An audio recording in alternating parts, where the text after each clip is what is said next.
So I got a request from an old friend of mine, and he's actually a buddy that I used to coach in wrestling. His name's Raylan, and he's feeling stiffness in his neck, specifically like his C3 and C4 area.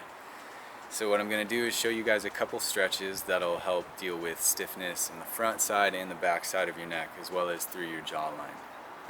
At the clinic, we call this first one the pocket stretch. Sometimes we call it levator scap because that's the muscle that it's targeting. And it's really, really simple. All you're gonna do is stand up nice and tall, take a deep breath, and then you're gonna look about 30 degrees to either side and look down at that pocket.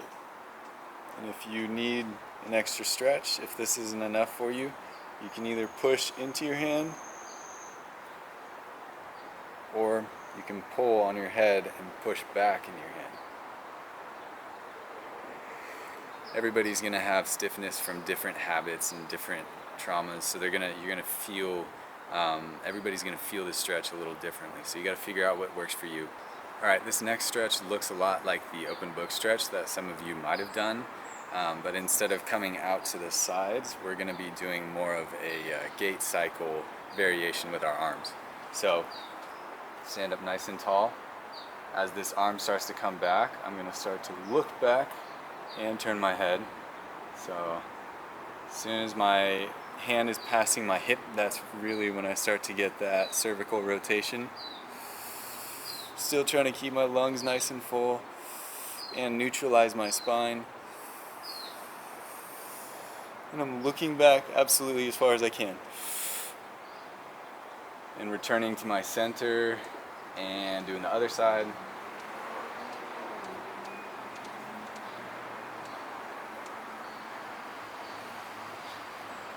Big proponent of this specific stretch is that you do keep that air pressure inside your diaphragm, keep your lungs nice and full.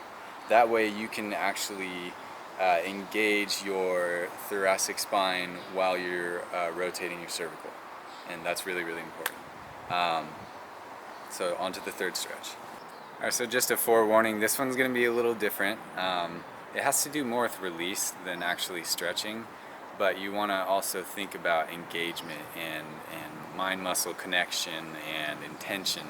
So what I'm going to do is, again, stand up straight, taking my deep breath, and then I'm going to reach across to the opposite side. So whichever side you're doing, you're going across your neck, and then I'm going to pull, applying directly laterally inwards, and I'm going to press on the weak areas in my neck.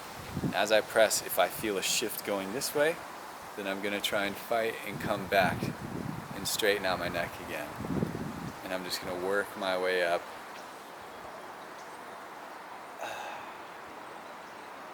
There should be one area that is really your biggest trigger point on either side, and it's probably going to be different, but on this side for me it's right here.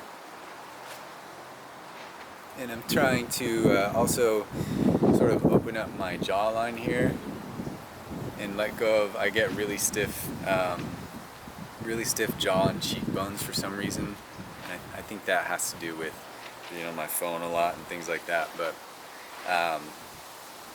this stretch or this release right here, seriously, I do it every morning, and it really helps you make leaps and bounds with neck stability. So then I'm going to come across to the other side, applying pressure. Feel my neck starting to go out that way, so I'm going to fight back. And the whole point here is I'm always trying to decompress. I'm always trying to get a little bit taller. That's why when people ask me how tall I am, I say, well, I'm 6'1" on a good day, right? A lot of the times, though, I'm usually like 6'1.5", something like that. So, like I said, you should have one spot on either side of your neck that's worse than all the rest of them. And for me, on my right side,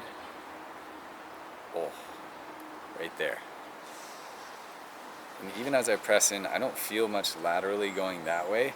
So I'm just going to try and go up and decompress and lengthen through here. Still taking deep breaths, always deep breaths.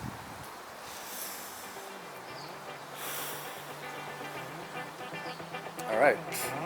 If these don't work for you and you need something a little more specific, just let me know. message me and I'll get right on it.